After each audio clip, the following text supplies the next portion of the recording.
아, 인생은 고행이다. 그런 말에 대해서 여러분들 어떻게 생각하십니까? 어느 인생이든지 고생과 어려운 일을 겪지 않는 인생은 없습니다. 태어날 때부터도 벌써 고통으로 시작하죠. 그리고 인생 지나가면서 생각지도 못했던 일 당하기도 하고 또 어려운 일에 빠지기도 합니다. 저도 강원도 두메산골에 태어난 것 자체가 상당히 고통이기도 했습니다. 그리고 겨울이 또 얼마나 추운지, 또 집은 얼마나 허술한지, 그때 당시에 분들은 다 가난이라는 그런 고통의 짐을 다 짊어지고 살았습니다. 지금 아마 요 정도 넘기가 굉장히 어려운 그런 시절들을 다 살았습니다. 그런데 우리가 고난을 지나놓고 보면 그게 하나님께서 그냥 한 게 아니고 의미가 있었다. 또 거기에 중요한, 그때 당시에는 전혀 생각지도 못한 그런 뜻이 있었다. 그리고 그 뜻들은 어떻게든 내 인생이 유익하고 복되게 하신 그러한 일환이었다. 그렇게 이제 설명이 되더라고요. 그래서 그런 고통 때문에, 그런 고생 때문에 억울해하거나 또 괜히 그런 시간들 보냈네 이렇게 생각하지 않고, 오늘의 이런 것들을 하나님께서 복되게 하시고 또 하나님께 영광이 되게 하시고 또 나 같은 것을 가다듬어서 사용하시려고 그런 모든 것들을 기획하시고 그런 환경들을 허락하셨구나. 그렇게 이제 해석이 되니까 감사가 절로 나오게 됩니다. 예수를 믿은 후에도 우리에게 고난이 있습니까? 없습니까? 예수님을 믿은 뒤에도 고통이 있습니다. 그래서 믿지 않을 때와는 그 고통을 해석하는 거나 받아들이거나 해결 방법이 다르다라는 면에서 굉장히 의미가 다르죠. 이스라엘 백성들을 그 고통 때문에 사실은 건져냈습니다. 애굽에서 말입니다. 노예 생활하면서 얼마나 노동 착취를 당하고 그 폭정 밑에서 쉼이 없었어요. 마치 북한의 그 정치범들 수용되거나 그러면은 아오지 탄강이나 강제 노동 수용소로 보내는 것처럼 바로 그러한 삶을, 방불한 삶을 살았습니다.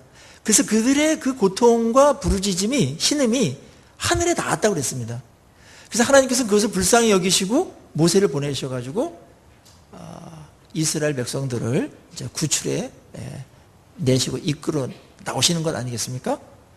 자, 그렇다면은 홍해를 건너기까지야 고통이 있었겠지만 홍해를 건넌 뒤에는 그 고통이 말끔 해결되어지고 평화와 풍요와 그 다음에 하나님께서 주시고자 하는 그런 복들로 가득 차야 되지 않습니까? 적어도 그를 괴롭히는 고통이나 어려운 길은 사실은 없어야 될 것처럼 생각이 되고 기대가 됩니다. 그런데 하나님께서 출애굽한 이후에 정말 이상하게도 그들도 이해 못했고 우리들도 이해 못하는 한 부분, 그들을 광야로 이끄셨다는 겁니다. 다른 길이 없으면 몰라도 다른 지름길이 있었어요. 그 해변으로 가는, 지중해 해안으로 가는 그 평탄한 길이 있었습니다. 물론 거기에 블레셋이라는 나라가 장악하고 있어서 그걸로 통과하다 보면 싸움들이 날 것이고 또 장애물들도 더 크기 때문에 배려한 부분들은 없지 않아요. 그렇지만 그거는 말이 안 되는 게, 하나님께서 뭐 블레셋 무서워가지고 돌아가시고 피하시고 그럽니까? 그렇진 않으니까 뭐 타협을 해가지고 기꺼이 통과하도록 마음을 쓰게 할 수도 있고, 뭐 에돔이나 여기 통과하듯이 말입니다. 그런데 그 길로 가지 않고 아예 처음부터 새로운 광야길로 가는데 돌아가는 길이었습니다. 거기에는 홍해도 있었고 산악지대도 있었습니다. 특별히 그 길이 많은 뭐 상인들이 다녔던 그런 길도 아니고 새로 만들어가는 거의 개척하는 길이었기 때문에 굉장히 그 여정 자체가 험난했습니다. 광야에 이미 들어가서 생활한다는 것 자체가 총체적인 고통이었습니다. 사막에서 하루를 보내고 열흘 정도 캠핑을 하는 거야. 곧 나오니까 곧 좋은 데로 이동할 거니까 참으면서 낭만적으로 별도 헤아리면서 이렇게 지낼 수 있겠지만 이건 트레킹이 아니지 않습니까? 거기서 살아야 되는 겁니다. 적어도 남자만 60만 명이니까 그때는 군대에서 싸울 힘이 있는 그런 연령을 이야기하기 때문에 장정들 60만이니까 한 곱하기 3 정도는 해야 되지 않겠습니까? 그래서 한 200만 정도로 다 봅니다. 그 인구가 사실은 고대 인구 중에서는 작지 않은 거거든요. 그 많은 백성들을 하나님께서 광야로 가게끔 했습니다. 하나님이 광야 지리를 몰라서 그랬을까요? 모세는 또 바보이기 때문에 그냥 그리로 가는 거 쫓아가지고 했을까요? 그렇지 않습니다. 거기에는 하나님의 어떤 의도가 분명히 있었음을 우리는 알 수 있습니다. 오늘 민수기에서는 그냥 그 여정만 쭉 하면서 사건만 취재 기자가 종군 기자처럼 전쟁이 일어났다, 몇 명 죽이고 몇 명 하고 살았다 이렇게 하면서 사건만 기술합니다. 그런데 그 여정을 다 함께 했던 모세는 하나님의 계시를 받아서 그 40년 여정이 어떤 의미가 있었는지 해석해 주고 있는 겁니다. 해석이 중요합니다. 해석이. 똑같은 일이라도 어떻게 해석하냐에 따라서 완전히 부정적이고 파괴적인 그런 것으로 해석을 할 수가 있고 어떠한 해석일지라도 아주 아름답고 의미 있게 빛나게 해석할 수도 있습니다. 물론 여기서의 해석은 우리가 이렇게 해석하는 게 좋기 때문에 이런 식으로 해석하는 게 좋지 싶다 이래서 하는 게 아니고 하나님께서 원래 가졌던 그 의도를 말씀함으로써 광야의 40년 여정은 이러한 의도와 목적 때문에 하나님께서 광야의 그런 여정을 허락하신 것이다. 그렇게 오늘 말씀하고 있습니다. 그 광야로 하나님께서 굳이 이끄신 목적이 뭐겠습니까? 첫 번째는 하나님을 실제로 경험하게 하기 위해서 광야로 이끌었습니다.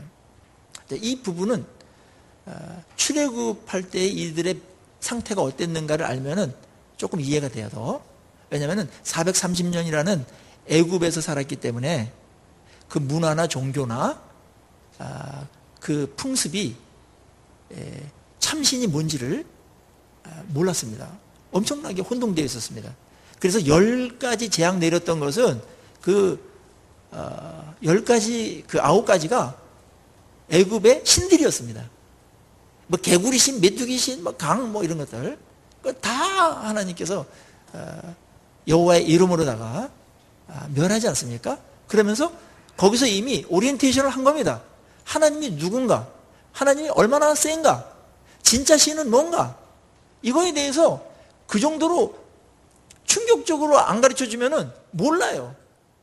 그래서 하나님의 큰 그림은 이들을 애굽에서 구출해내서 가나안 땅에 들어가서 거기서 하나님을 섬기고 하나님 말씀에서 다스리는 거룩하고 축복된 이 땅을 복되게 하는 그런 나라를 세우시겠다라는 큰 그림을 갖고 나오는 것이기 때문에 하나님이 누군가를 아는 것은 가장 중요한 일이었습니다.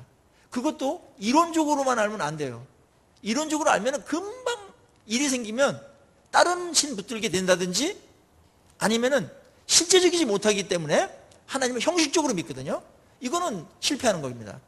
큰 그림을 망치는 일이기 때문에 하나님께서는 이들이 정말 내가 참신이며 그리고 우상처럼 말도 못하는 벙어리 같은 그런 신이 아니고 인격적이며 말씀하시고 말씀하면 반드시 이루는 그런 의지도 강하시고 인격적이시고 능력도 있으신 그런 실제적인 그런 신이다. 이거를 체험하도록 하기 위해서 광야로 끌어낸 겁니다. 그럼 왜 광야로 가야만 그게 더 잘 인식이 되어지고 경험하게 됩니까? 라고 물을 수도 있죠. 근데 사람은 이상하게도 일이 잘 되거나 먹고 살만하거나 평화로우면 하나님을 찾지 않는 경향이 있습니다. 내가 나의 필요를 채울 수 있고 내 힘으로다가 어려운 난관들을 뚫고 갈 수 있는데 뭐하러 하나님을 찾느냐, 이런 입장에 늘 인간들은 서 있습니다. 그래서 하나님은 진짜 하나님을 경험하기 위해서는 인간의 똑똑함이나 인간의 힘이나 인간의 재주로다가 어떻게 할 수 없는 그런 장소가 필요했습니다. 그런 분위기와 환경이 필요했어요. 가장 적절한 곳이 널려져 있는 광야였습니다. 그래서 하나님께서 광야 학교에 이들을 단체로 입학시킨 겁니다. 광야에 들어가면 1차적으로 어려운 게 뭡니까? 물. 이게 매일 물, 이제. 그 다음에 먹는 문제, 생존에 대한 문제가 걸리기 때문에 인간이 아무리 세고 아무리 의지가 강하고 의지가 강한 사람일지라도 생존 문제가 걸리면은 하나님 찾게 되어 있습니다. 생존 문제가 걸리면. 그래서 하나님께서 생존 문제를 이들이 직면하게 만들고 그 누구도 공급할 자가 없어요. 그리고 그들 편 들어줄 사람도 한 명도 없습니다. 오직 광야는 하나님 한 분만 바라보고 가야 됩니다. 어려움이 크면 클수록, 인간이 풀 수 없는 문제에 직면하면 할수록, 난관에 부딪히면 부딪힐수록 그들은 우리가 누군가, 인간이 얼마나 부족한가, 얼마나 힘이 없는가, 얼마나 무기력한가, 할 수 있는 게 뭔가, 그런 생각을 하게 되고 마음이 낮아지게 되어 있습니다. 그래서 오늘 신명기 8장에서는 이 여정 가운데서 하나님이 의도하신 것 중에 마음을 낮추시고, 이 말이 계속 나와. 마음을 낮추시고. 오늘 우리가 하나님을 경험하는 데 있어서 가장 중요한 부분 중에 하나가 마음을 낮추는 겁니다. 아, 나는 인간이다. 나는 연약한 피조물이다. 그거를 인정하는 것이 하나님을 경험하는 데 있어서 첫 번째입니다. 이게 안 되면 하나님께 뭘 맡기지도 않아요. 하나님께 부르짖지도 않아요. 하나님을 의지하지도 않아요. 그냥 내가 다 해버려요. 내 생각대로 살고 내 힘 갖고 다 풀어버려요. 그래서 하나님을 경험하게 하는 영역과 깊이와 폭이 없어져 버립니다. 여러분은 어떻습니까?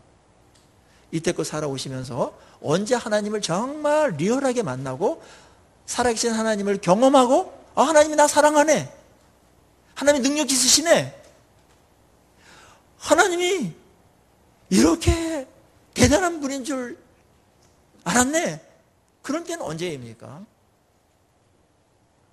여러분이 잘 나갈 때입니까? 난관이 없을 때입니까? 그때도 그렇게 가는 분들은 굉장히 성숙한 분들이에요. 그런데 많은 경우에 우리는 시작할 때도 그렇지만은 또 시작한 이후에도 얼마 동안은 어쩌면 죽기까지 아마 이 부분들이 완벽하게는 해결이 안 될 가능성이 있어요. 그래서 하나님께서 우리에게 광야와 같은 길을, 그런 환경을 허락할 때가 있는 겁니다. 그거 없는 사람이 없습니다. 그런 면에서 하나님은 큰 축복을 예비해 두시고 지금 준비해 가는 겁니다. 그게 맨 먼저 우리가 해야 될 일들입니다. 아, 하나님이 이런 하나님이시구나. 이런 하나님을 경험하는 일이 없으면 우리의 신앙은 곧바로 형식적이거나 아니면은 생생하지 않은 그런 병든 신앙이 되어버립니다.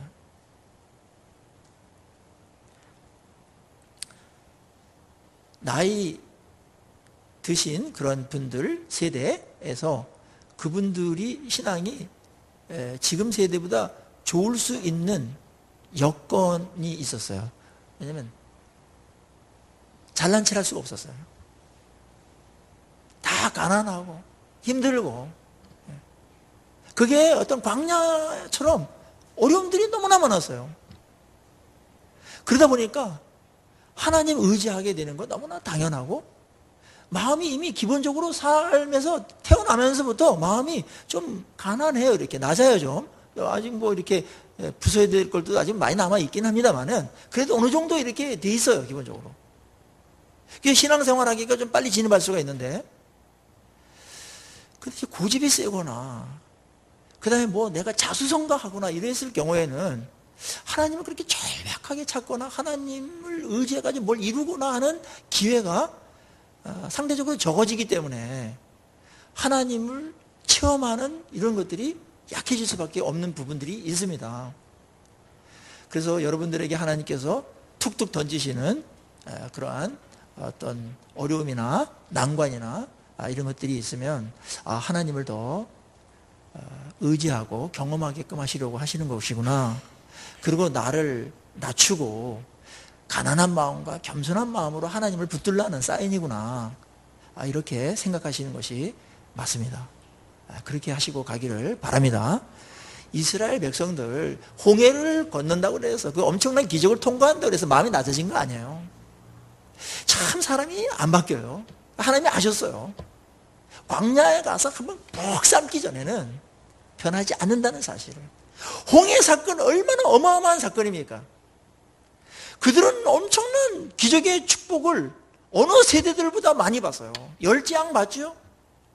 홍해 갈라지는 거는 그 스케일상 우리야 뭐 10개나 이런 영화를 통해서나 봤지. 그것만 봐도 감동이 막 오는데 눈은 육안으로 봐, 육안으로. 거기 뭐 성지 답사 가가지고 본 사람들도 감동을 막 하는데, 육안으로 본 사람들은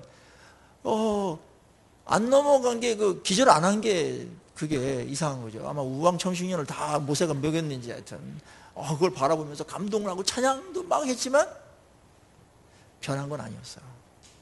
마라의 쓴물 사건이 바로 그 일이 생긴 다음에 사흘길을 가다가 생긴 거거든요.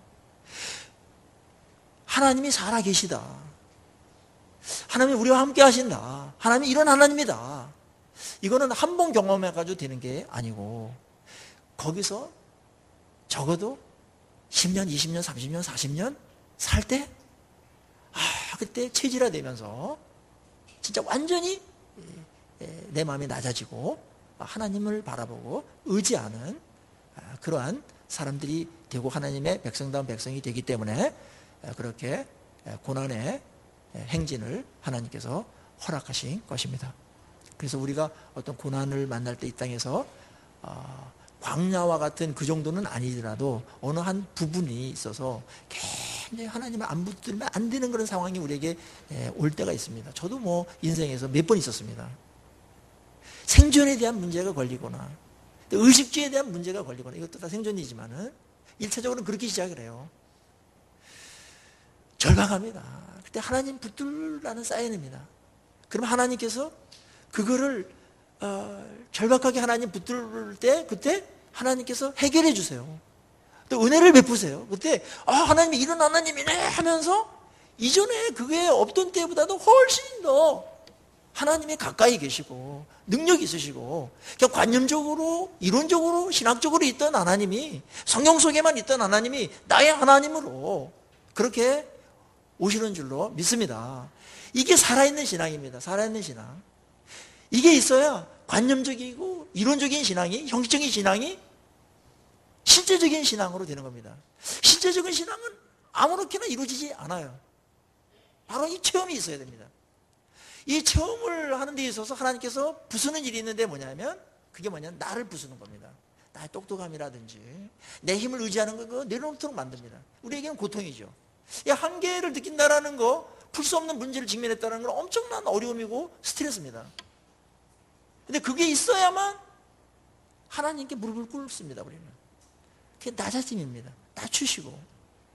그래서 40년 동안 훈련 가운데 가장 하나님께 신경 썼던 부분은 우리의 그 자기를 의지하고 하나님을 의지하지 않는 이 부분을 낮춰서 하나님께 나오고 하나님을 절대적으로 붙들며 영적인 매달림이 있게끔 하는 이 낮아짐. 이거에 대한 훈련이었습니다. 이게 없으면 아무것도 안 됩니다. 그러니까 우리가 하나님을 통해서, 상황을 통해서 낮아진다라는 것은 축복의 그릇을 지금 준비하는 겁니다. 낮아질 때 물이 많이 고이듯이요, 은혜와 축복도 낮아진 심령에 많이 고이고 담아낼 수가 있거든요. 네.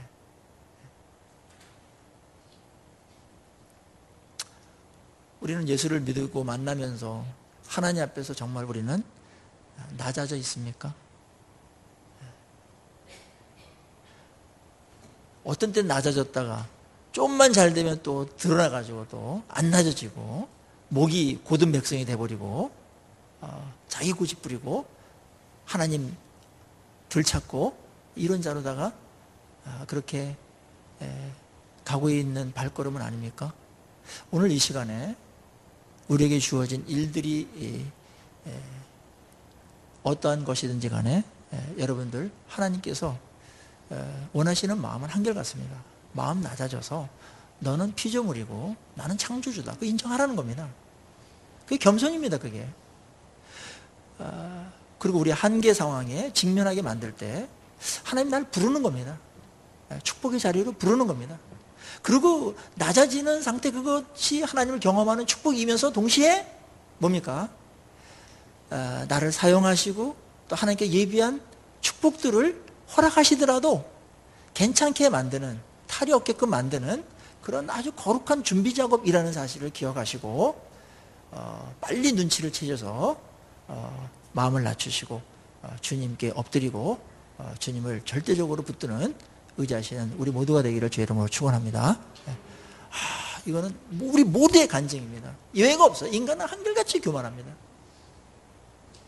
그래서 광야로 간 건데요, 하나님께서 이렇게 광야로 보내시면서 낮추신 다음에 뭘 하려고 그랬냐면은, 이제 낮추면은 자기 주장을 안 해요. 자기 똑똑한 것 갖고 뭘 하려고 하지 않아요. 왜냐하면 해볼 게 없어요, 그거 갖고는. 그래서 그게 별거 아니네 이런 생각을 하게 되면서 하나님의 말씀을 붙들게 됩니다. 겸손한 사람의 특징, 하나님 앞에서 똑똑한 척 안 하고 하나님의 말씀만이 살 길이라는 것을, 그게 최고의 지혜라는 것을 인정하기 시작합니다. 말씀을 붙들게끔 합니다. 이 부분이 하나님께서 가장 신경 쓰는 부분이기도 해요. 왜냐하면 말씀을 청종하고 순종하는 나라를 만들기 위해서 가는 거기 때문에, 말씀을 순종하고 붙들 때, 또 그걸 순종하며 살아갈 때 백성다운 백성으로 성숙하기 때문에, 그건 언약이기 때문에. 말씀을 순종하는 것은 하나님의 계획을 이루는 결정적인 일이에요. 핵심적인 사안이에요.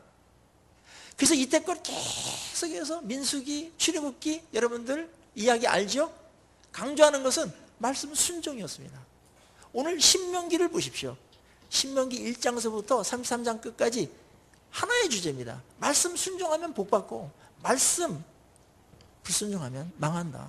그것이 약속의 땅이고 축복의 땅일지라도 말씀 순종 여하에 따라서 축복이 될 수도 있고 그 땅이 저주의 땅이 될 수도가 있다. 땅 자체가 여러분들을, 우리를 복되게 하는 거 아니다. 말씀이다. 이렇게 아주 반복적으로 얘기합니다. 귀에 못이 박이도록 얘기하는데, 오늘 1절 이게 출애굽기서부터 모세 오경 전체를 장악하는, 전체를 지배하는 그런 말씀이에요. 우리 8장 1절 한번 같이 한번 읽겠습니다. 시작. 내가 오늘 명하는 모든 명령을 너희는 지켜 행하라. 그리하면 너희가 살고 번성하고 여호와께서 너희의 조상들에게 맹세하신 땅에 들어가서 그것을 차지하리라. 아멘. 말씀을 너희가 청종하고 순종한다면 너희가 어떻게 돼요? 살겠고 생존해요. 광야에서조차도. 그리고 번성해요. 그리고 땅을 차지해요. 생존에 대한 문제, 번성에 대한 문제, 땅 정복에 대한 문제, 말씀 순종에 의해서 결판납니다. 이것을 하나님께서는 진짜 말씀을 사용할 결정적인 순간, 가장 절박한 순간이 언제였냐면은 요단을 건너기 바로 직전이죠. 여호수아 1장입니다. 1장 8절에서 지금 다 군장을 싸고 요단을 건너서 가나안 정복으로 지금 진군하려고 그래요. 그때 하나님께서 이길 수 있는 유일한 비법 전략 한 가지만을 제시합니다. 1장 8절입니다. 이 율법책을 네 입에서 떠나지 말게 하며 주야로 그것을 묵상하여 그 가운데 기록된 대로 다 지켜 행하라. 그러면 내가 평탄하게 될 것이요 내가 형통하리라. 놀라운 말씀이죠. 뭐 전술을 이렇게 쓴다든지 군대를 어떻게 배치하라든지 그거에 대해서 얘기하지 않으셨어요. 너희들이 말씀을 묵상하고 지키기만 한다면 그 싸움 형통, 승리하게 만들고 평탄하게 될 것이다. 쉽게 이기게 하겠다. 다시 반복되고 있는 것입니다. 이거는 아주 이상한 삶의 원리입니다. 세상은 이런 삶의 원리로다가 세상을 살지 않아요. 그냥 열심히 노력하고 전략 세우고 머리 쓰고 자기 힘 극대화시키고 이래야만 안전이 되어지고 번성할 수 있고 이길 수 있다는 것이지 않습니까? 일반 은총적인 면에서 그게 나쁜 거 아니에요. 그렇지만 이거보다도 더 하나님께서 우선시되는 게 있고 또 중요한 승리와 우리 삶의 번성에 대한 생존에 대한 전략이 있어요. 말씀에 대한 순종입니다. 놀랍죠? 하나님의 백성입니다. 말씀을 순종할 때 이게 하나님께서 이기게 하고 번성하는 방법은 하나님께서는 수가 많아요. 이기게 하는 건 뭐 우리가 알다시피 여리고성 이길 때 보면 그냥 지진이 일어나가지고 그 초롱성 같은 게 확 무너져 버렸습니다. 그리고 그 안에 있던 백성들이 오기 전에 다 쫄아가지고 다 사시나무 떨듯이 있었어요. 우린 졌다. 우리는 승리할 수 없다. 그래서 그냥 죽었습니다. 그냥 무장 해제한 사람들 그냥 뭐 죽이듯이 그냥 거의 뭐 무혈 입상했습니다. 하나님께서 수는 엄청나게 많은 거니까 그거에 대해서는 여러분들 뭐 어떻게 이기게 할 거라든지 그거는 아마 머릿속도 안 나와요. 하나님은 수가 너무나 많으세요. 또 하나님께서 전쟁 이기게 한 거 보면은 기상천외한 방법들 많습니다. 세계 어느 전략과 어느 전쟁사에서 나올 수 없는 그러한 방법들로 얼마나 많은 승리를 이스라엘 백성들에게 안겨줬는지 모릅니다. 우리 앞에 놓인 일이 전쟁일지라도 하나님께서 말씀 순종할 때 형통케 해주시는 줄로 믿습니다. 인간이 겪는 최고의 난제, 최고의 어려운 일, 인간의 한계, 가장 큰 한계가 뭐겠습니까? 가장 큰 일이 뭐겠습니까? 전쟁입니다. 전쟁에 관해서는 떨지 않는 사람이 없어요. 그거는 올인하는 거거든요. 생사를 건 겁니다. 그리고 그 결과를 누가 압니까? 아무도 모릅니다. 인간이 겪는 최고의 일이 전쟁인데 그것조차도 하나님은 말씀을 묵상하고 순종할 때 이기게 하시겠다. 그렇게 약속하셨다면 나머지 작은 일들이야 문제가 되지 않는 겁니다. 하나님 크신 분입니다. 하나님 말씀을 할 때 하나님께서 그 일을 이루시고 말씀의 능력으로 나타내 주시고 말씀 순종할 때 하나님은 자기를 믿고 자기를 사랑하는 것으로 여기셔서 한없는 은혜와 축복을 베푸시는 하나님이신 줄로 믿습니다. 우리도 누구랑 관계를 맺을 때 모든 걸 주고 싶은 사람이 있어요. 아낌없이. 어떤 사람입니까? 내 말을 잘 들어주는 사람이에요. 알았죠? 그래 안 그래요? 내 말에 대해서 태클 걸고 뭐 괜히 시비 걸고 뭐 그러면은 아유 같이 얘기하기도 싫어요. 그런데 내가 말하면 막 그러면서 환영하고 좋고 그 다음에 그것이 아주 그르치지 않는 이상은 다 받아주면서 이렇게 하면은 인격적으로 어떻게 해요? 존중받는 느낌이 들죠. 신뢰가 가죠. 뭔가 같이 하고 싶죠. 예? 뭔가 있으면 주고 싶잖아요. 근데 하나님하고의 관계도 인격이기 때문에 그런 겁니다. 하나님이 가장 이뻐하는 사람은 말씀을 순종하는 자입니다. 근데 말씀을 아무나 순종 못하고 마음이 낮아지고 겸손한 상태가 됐을 때만 그게 되기 때문에 그 앞단계를 하나님께서 다 정리하는 일들을 많이 하는 겁니다. 근데 이게 갑자기 안 되니까 계속 우리 반복해야 돼요. 특별히 마음이 낮아지는 이 부분은 평생 동안 싸움을 해야 됩니다. 하나는 예배를 드리면서 성령의 은혜로 말미암아 내 자아가 죽고 그러면서 우리가 마음이 낮아질 수가 있어요. 그리고 그렇게 안 되는 사람들, 안 될 경우에는 환경을 그렇게 만듭니다. 우리는 환경 없이 실제적인 어떤 문제에 직면하지 않고서 참다운 겸손을 배울 수 없을 정도로 자기 고집이 셉니다. 우리는 겸손은 떨 수 있습니다. 그렇지만 겸손한 사람이 되는 것은 상황 속에 얼마만큼 있어야 됩니다. 그렇지 않습니까? 하나님께서 그래서 광야로 이들을 돌린 겁니다. 오늘 하나님께서는 이 말씀과 관련해서 한 발자국 더 나갑니다. 3절 보십시오. 너를 낮추시며 너를 줄이게 하며 또 너도 알지 못하며 네 조상들을 알지 못하며 만나를 내게 먹이신 것은 사람이 떡으로만 사는 것이 아니요 여호와의 입에서 나오는 모든 말씀으로 사는 줄을 네가 알게 하려 하심이니라. 이거 알게 하려고 광야에 너희들 집어넣었다. 그겁니다.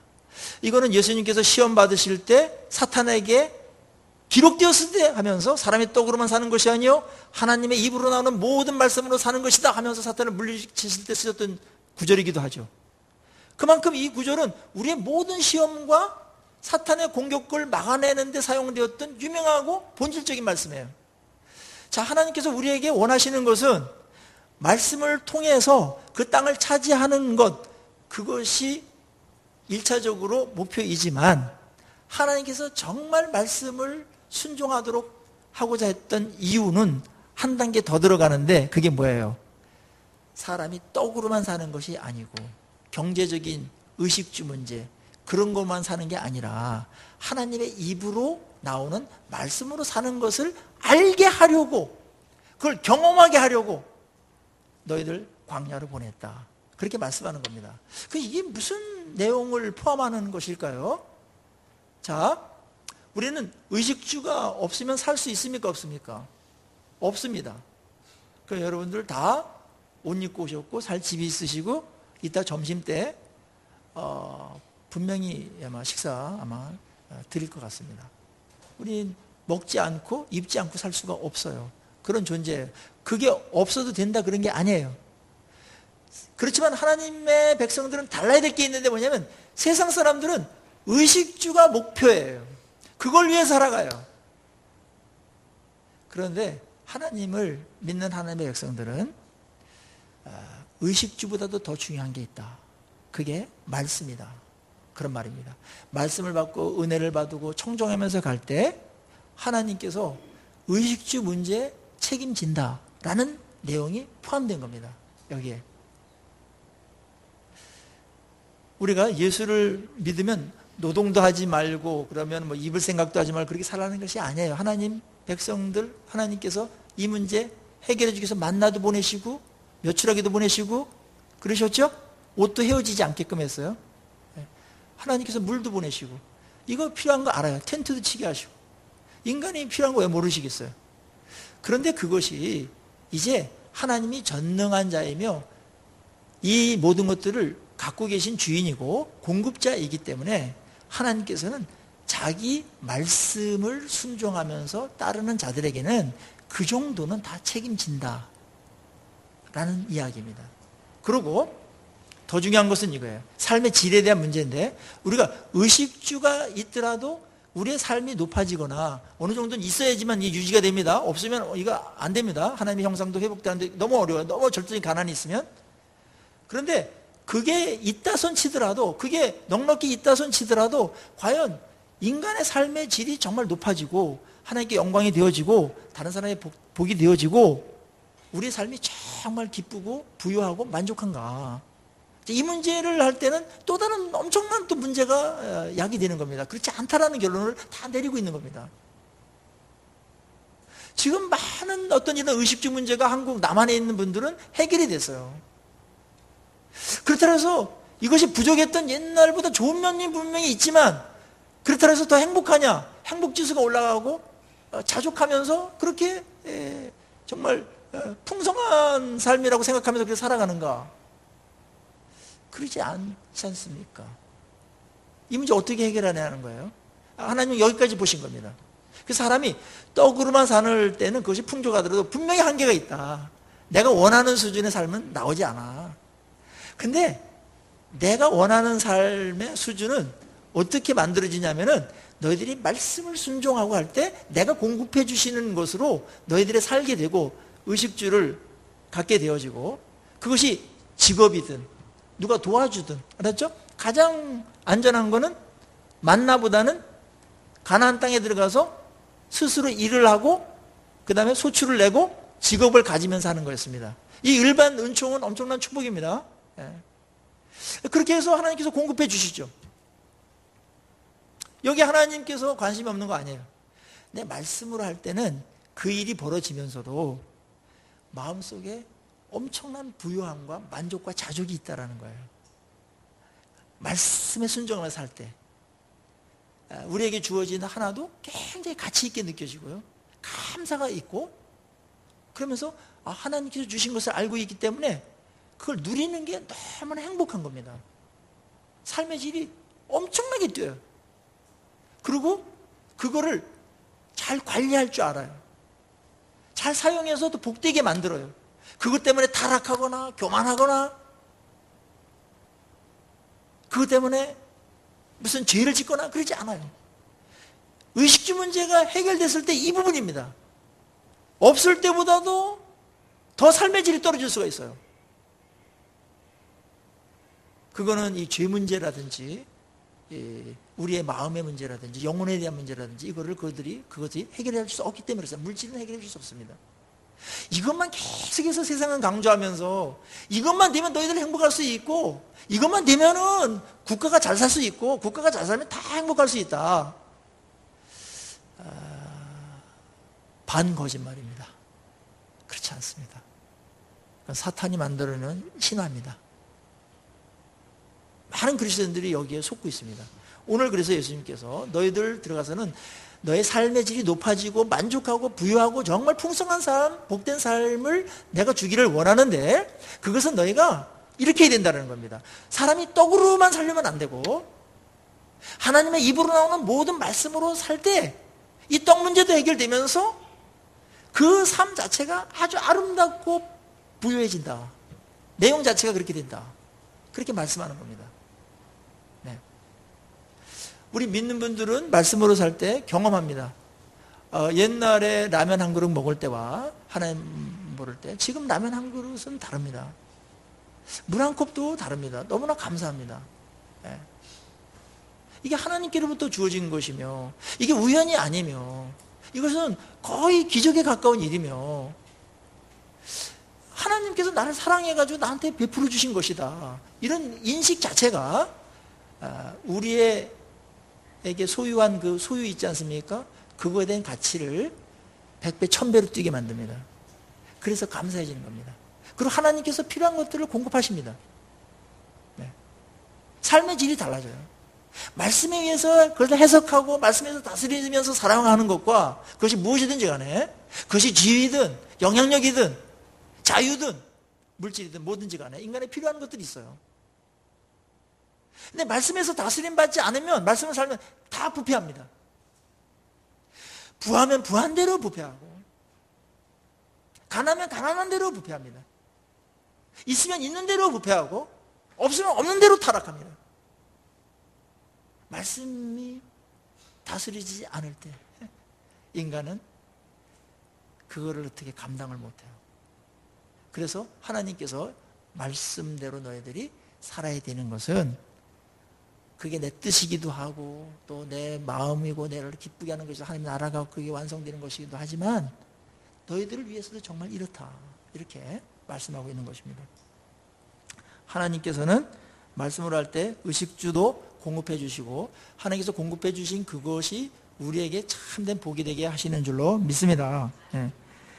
자, 거기에 한 가지 하나님께서 짧게 썼지만 40년 동안 공급하신 의식주를 공급한 부분, 그걸 경험하게 했던 부분이 4절에 나와요. 이 40년 동안에 내 의복이 해지지 아니하였고 내 발이 부르트지 아니하였다. 뭐 만나 먹이시고 물 먹이시고 메추라기 먹이신 것까지 다 쓰진 않으셨어요. 근데 여기 특별히 40년 동안 옷이 헤어지지 않았다. 그러니까 한 벌 갖고 살았는지 모르겠지만, 그 다음에 신발이 헤어지지 않았다. 나이키보다도 더 좋은 신발을 신기셨는지. 그 광야 그 돌길인데 그거 하거든요. 그리고 많이 행군하는데 발이 부르트지 않게 했다. 근데 그것을 그들은 그냥 뭐 일상이 되니까 그러려니 하고 살았는데, 모세가 하나님께서 그렇게 해준 거야 그거. 그렇게 된 겁니다. 자, 이 부분을 통해서 우리가 깨닫는 것이 있어요. 너무나 우리 일상 속에서 의식주 문제, 이거를 하나님께서 별 걱정 없게끔 공급하셨다라는 거죠. 헤어지지 않도록, 메마르지 않도록, 바닥나지 않도록 해주셨다는 거죠. 때때로 그것이 바닥날 때가 간혹 있긴 있어요. 그럴 때는 뭐냐 하면은 하나님께서 지금 그거를 경험하셔가지고 훈련시키시는 기간이 있기 때문에 억울해할 필요는 없습니다. 그리고 우리 뭐 취직이 안 된다, 뭐 여러 가지 일들이 많은데 하나님께서 우리를 먹게끔 하시고 그 다음에 입히시는 일, 이 부분들은 분명히 하나님께서 어떤 모양으로든지 책임져 주시는 거로 몇 번이나 강조를 했거든요. 꼭 붙드시기를 바랍니다. 우리가 원하는 만큼은 욕심 때문에 공급이 안 될 수도 있어요. 어떤 사람은 내가 원하는 것보다 더 할 수도 있어요. 하나님의 소관이지만은 기본적인 이 부분들 하나님께서 책임진다는 겁니다. 그래서 하나님께서 오늘 나에게 베풀어 주신 것에 대해서 하나님 인정하라는 겁니다. 하나님 공급하시고 있어요. 엄청나게 많은 걸 공급하고 있어요. 우리는 하나님께서 이 부분들에 대해서 사소한 것일 수도 있는데 너무나 공급이 계속 신실하게 하니까 당연한 것인 줄 알고 있고 원래부터 있는 것처럼 생각하고 그렇게 빠지지 말라는 겁니다. 하나님 인정해야 된다는 겁니다. 그때 이게 엄청나게 축복이 되거든요.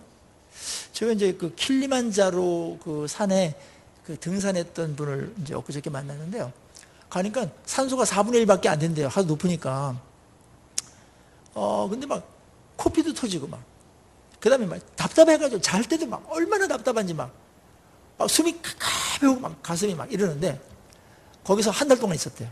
근데 내려오니까, 평지에 내려오니까 마치 산소가 꽉 찬 것처럼 이렇게 막 느껴지더라는 거예요. 그래서 얼마나 감사한지 모르겠다는 거예요.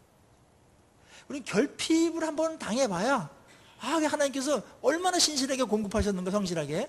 그것을 비로소 깨닫는, 비로소 감지하는 그런 이제 센서가 좀 고장난 부분이 있죠. 그래서 그거 깨닫게 해주는 겁니다. 감사라는 겁니다. 말씀으로 살 때 이거 주신다는 겁니다.